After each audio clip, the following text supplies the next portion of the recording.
सध्या निवडणुकीचे वारे वाहू लागलेले आहे। सर्वच पक्ष हे निवडणुकीच्या दृष्टीने आता हालचाली करू लागलेले आहे आणि त्याच सगळ्या पार्श्वभूमीवर स्वराज्य संघटनेच्या माध्यमातून ही नाशिक, छत्रपती संभाजीनगर आणि कोल्हापूरची चाचपणी केली जाते।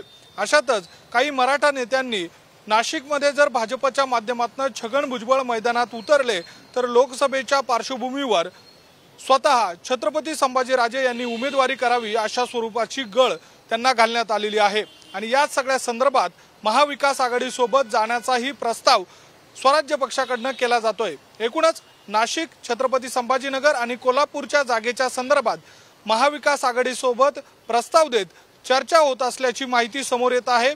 स्वराज्य संघटनेतील एका महत्त्वाच्या पदाधिकाऱ्याने ही माहिती पुढारी न्यूजला दिलेली आहे। त्यामुळे पुढील काळामध्ये छत्रपती संभाजीनगर मधून की कोल्हापूरसह नाशिक मधून छत्रपती संभाजीराजे निवडणूक लढवतात हे बघणं महत्त्वाचं असणार आहे। पंतप्रधान नरेंद्र मोदी येत्या 19 फेब्रुवारीला म्हणजेच शिवजयंती दिवशी सातारा दौऱ्यावर आहेत आणि सातारा जिल्ह्यामध्ये त्यांच्या 2 सभा होणार आहेत, एक सातारा शहरामध्ये आणि मानमध्ये।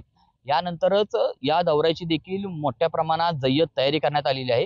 या दौऱ्यामध्ये देखील येण्याचं कारण म्हणजे मानमधील असणाऱ्या जे कटापूर योजनेचा प्रारंभ आणि छत्रपती राजघराण्यातर्फे देण्यात येणारा शिवसन्मान पुरस्कार यासाठी हे नरेंद्र मोदी साहेब सातारा जिल्ह्याच्या दौऱ्यावर येत आहेत आणि यामध्ये प्रशासनातर्फे देखील मोठ्या प्रमाणात जय्यत तयारी केल्याचं आपल्याला पाहायला मिळत आहे। महायुती तसेच महाविकास आघाडी सोबत न जाता यावेळच्या लोकसभा निवडणुका स्वबळावर लढण्याचे स्वाभिमानी शेतकरी संघटनेकडून जवळपास निश्चित करण्यात आले आहे।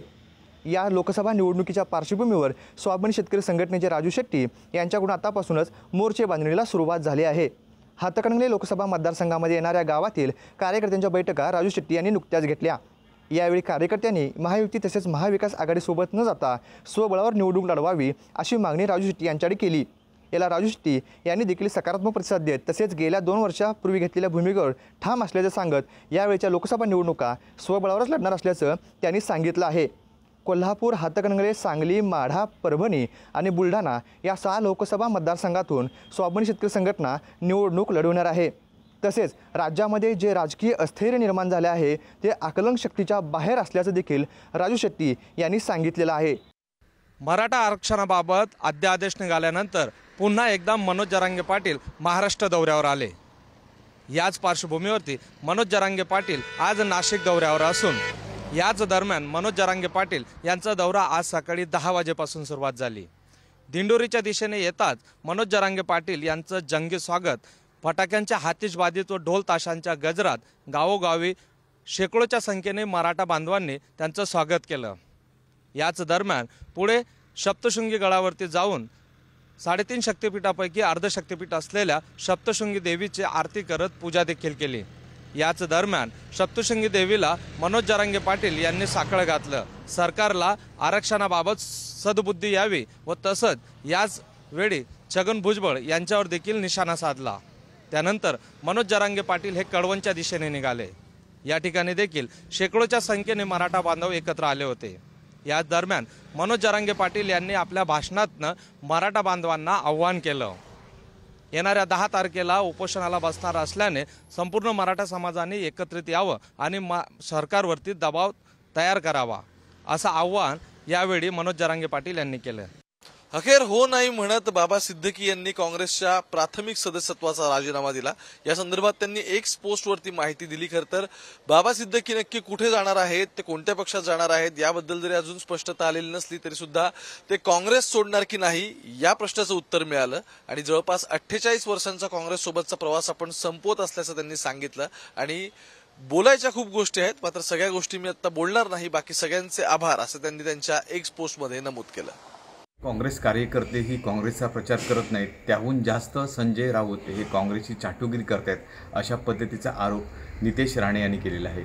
संजय राजाराम राऊत यांना आता संजय राजाराम गांधी म्हणण्याची गरज असल्याचाही आरोप त्यांनी केला आहे। एकूणच जर बघितलं तर संजय राऊत हे चाटुगिरी करतात काँग्रेसची। हे का करतात? कारण त्यांना पुढच्या काळात काँग्रेसमध्येच प्रवेश करायचा की काय अशा पद्धतीचा आरोपसुद्धा आमदार नितेश राणे यांनी आजच्या पत्रकार परिषदेत केला आहे। गांधी घराण्यामुळेच भारताचा विकास होऊ शकला नाही, भारत हे मागे पडलं होतं, मात्र मोदी भारताचे पंतप्रधान झाले आणि खऱ्या अर्थाने भारताचा विकास झाला अशा पद्धतीची पुष्टीसुद्धा आमदार नितेश राणे यांनी जोडलेली आहे। विधान परिषदेचे विरोधी पक्षनेते अंबादास दानवे आज कोल्हापूर जिल्ह्याच्या दौऱ्यावरती होते। आज त्यांनी सर्वात पहिला आई अंबाबाईचं दर्शन घेऊन आपल्या दौऱ्याची सुरुवात केली। खरं तर आपल्या दौऱ्याची सुरुवात करताना त्यांनी सर्वात पहिला कोल्हापुरातील शासकीय विश्रामगृह या ठिकाणी अनेक जनतेच्या प्रश्नांसाठी जो जनता दरबार भरवला होता त्या ठिकाणी त्यांनी ही बैठक सुरू केली। खरं तर जनता दरबारच्या माध्यमातून जिल्ह्यातल्या अनेक नागरिकांचे प्रश्न त्यांनी या ठिकाणी सोडवण्याचा प्रयत्न केला। शिवाय अनेक अधिकाऱ्यांना याच जनता दरबारच्या माध्यमातून फोन देखील केला।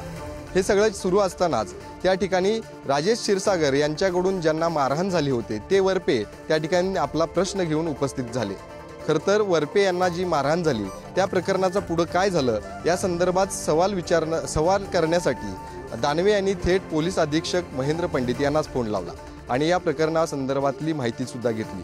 खरं तर यानंतर गुन्हा देखील दाखल अद्याप का झाला नाही असा खडा सवाल देखील त्यांनी या ठिकाणी उपस्थित केला।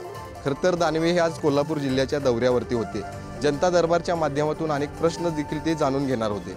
मात्र एकीकडे ही मारहाणीचं प्रकरण आल्यानंतर आजचा संपूर्ण दौरा हा दानवेंचा या मारहाणीच्याच प्रकरणावरती गाजल्याचं पाहायला मिळालं। धनगर समाजाच्या आरक्षण प्रश्नावरून सरकारकडून केवळ आश्वासनच दिले जात आहेत, ठोस निर्णय होत नाही असा आरोप आता धनगर समाज बांधवांमधून केला जातोय। याच प्रश्नावर बीडच्या जिल्हाधिकारी कार्यालयावर आज मोर्चा काढण्यात आला। बीडमध्ये बीड शहरात जणू काही पिवळं वादळ आलं होतं असं एकंदरीत चित्र या मोर्चा दरम्यान होतं। मोर्चेकऱ्यांनी प्रथम सर्व महापुरुषांच्या पुतळ्यांना अभिवादन केलं व त्यानंतर छत्रपती शिवाजी महाराज चौकातून हा पुतळा जिल्हाधिकारी कार्यालयावर धडकला। त्यावेळी मोर्चेकऱ्यांनी सरकारने तात्काळ निर्णय घ्यावा अन्यथा आम्ही असाच मोर्चा आता मुंबईत काढणार असल्याचा देखील इशारा दिला आहे। धनगर समाजाला केवळ आश्वासने दिली जात आहेत परंतु त्याची पूर्तता होत नाही। आता पूर्तता करण्याची वेळ आली असून सरकारने यात विलंब केल्यास आम्ही थेट मुंबईत मोर्चा काढू असा इशारा या बीडमधून या धनगर समाज बांधवांनी दिला आहे। आता धनगर समाजाच्या आरक्षण प्रश्नावर सरकार काय निर्णय घेते आणि धनगर समाजाचा एसटी प्रवर्गात समावेश करते का हे पाहणे महत्त्वाचे ठरणार आहे। अमरावती शहरात महानगरपालिकेकडून अतिक्रमण काढवण्याची मोहीम आता हाती घेण्यात आलेली आहे। अवैधरित्या रस्त्यावर बांधकाम करणाऱ्यांचं अनधिकृत जे अतिक्रमण आहे ते आता काढण्यात येत आहे। नुकतंच अमरावती शहरातील अंकुश नगर परिसरातील MIDC रोडवर जे अवैधपणे पक्के बांधकाम जे करण्यात आलेले होते ते मात्र आता महानगरपालिकेच्या इकडून काढण्यात आलेले आहे। यावेळी पोलिसांचा मोठा बंदोबस्त देखील या ठिकाणी ठेवण्यात आलेला होता आणि या पोलिसांच्या बंदोबस्तामध्ये हे संपूर्ण अतिक्रमण जे आहे ते काढण्यात आलेले होते आणि अशाच प्रकारचं जे अतिक्रमण शहरामध्ये ज्या ज्या ठिकाणी अवैधरित्या थाटण्यात आलेलं आहे अशा प्रकारचे जे अतिक्रमण आहेत ते मात्र आता काढण्याची मोहीम महानगरपालिकेकडून आता हाती घेण्यात आलेली आहे आणि यासाठी पोलीस बंदोबस्त घेऊन महानगरपालिका हे अतिक्रमण आता सध्या काढताना आपल्याला या ठिकाणी पाहायला मिळत आहे। अहमदनगर जिल्ह्यामध्ये काँग्रेस पक्ष तसेच काँग्रेस पक्षाचे ज्येष्ठ नेते बाळासाहेब थोरात यांना मोठा धक्का बसला आहे। अहमदनगर काँग्रेस पक्षाचे जिल्हाध्यक्ष राजेंद्र नागवडे तसेच काँग्रेस पक्षाचे महिला जिल्हाध्यक्ष अनुराधा नागवडे यांनी आपल्या पदाचा राजीनामा दिलाय आणि त्यामुळे कुठेतरी हा राजीनामा बाळासाहेब थोरात यांना मोठा धक्का मानला जात आहे। दरम्यान राजेंद्र नागवडे तथा अनुराधा नागवडे यांनी काही दिवसापूर्वी स्वर्गीय शिवाजीराव नागवडे यांच्या जयंतीनिमित्त एक कार्यक्रम आयोजित केला होता आणि या कार्यक्रमाला उपमुख्यमंत्री अजित पवार यांनी देखील हजेरी लावली होती। मात्र याच कार्यक्रमामध्ये काँग्रेसचे ज्येष्ठ नेते बाळासाहेब थोरात हे गैरहजर असल्याने एकच चर्चेचा विषय बनला होता। दरम्यान आता राजेंद्र नागवडे आणि अनुराधा नागवडे यांनी आपल्या जिल्हाध्यक्ष पदाचा राजीनामा दिल्यानंतर येत्या 14 किंवा 15 तारखेला हे दोघेही राष्ट्रवादी पक्षामध्ये प्रवेश करणार असल्याची जोरदार चर्चा सुरू झाली आहे। त्याचप्रमाणे अनुराधा नागवडे हे पक्षाने तिकीट दो अथवा न दो हे विधानसभेला उमेदवारी करणार असल्याचा निश्चय नागवडे यांनी केला आहे। कळंब तालुक्यातल्या परतापूर येथे सुवासिनीचा कार्यक्रम आयोजित केला होता। या ठिकाणी छोटेखानी पद्धतीने जेवणाची व्यवस्था केली होती। या जेवणातून पुरणपोळीमधून तब्बल 30 लोकांना विषबाधा झाल्याची घटना घडली आणि या 30 जणांपैकी 4 प्रकृती अगदी अत्यावस्थ होती, बाकींची प्रकृती स्थिर होती। मात्र या सर्वांनाच अस्वस्थ वाटू लागल्याने खाजगी रुग्णालयात दाखल करण्यात आले होते। तिथे उपचार घेऊन त्यानंतर जिल्हा रुग्णालयात त्यांना पुढील उपचारासाठी दाखल करण्यात आलेला आहे। आता या सर्वांचीच प्रकृती स्थिर असल्याचे कळत आहे। केंद्र व राज्य सरकारच्या मार्गदर्शन सूचनेनुसार 30 जानेवारी ते 13 फेब्रुवारी 2024 या कालावधीत जिल्ह्यात स्पर्श कुष्ठरोग जनजागृती अभियान राबविण्यात येत आहे। त्या अंतर्गत जिल्ह्यात विविध उपक्रम राबविण्यात येत आहेत। त्या माध्यमाने गोंदिया जिल्ह्यात मॅरेथॉनचे आयोजन करण्यात आले होते।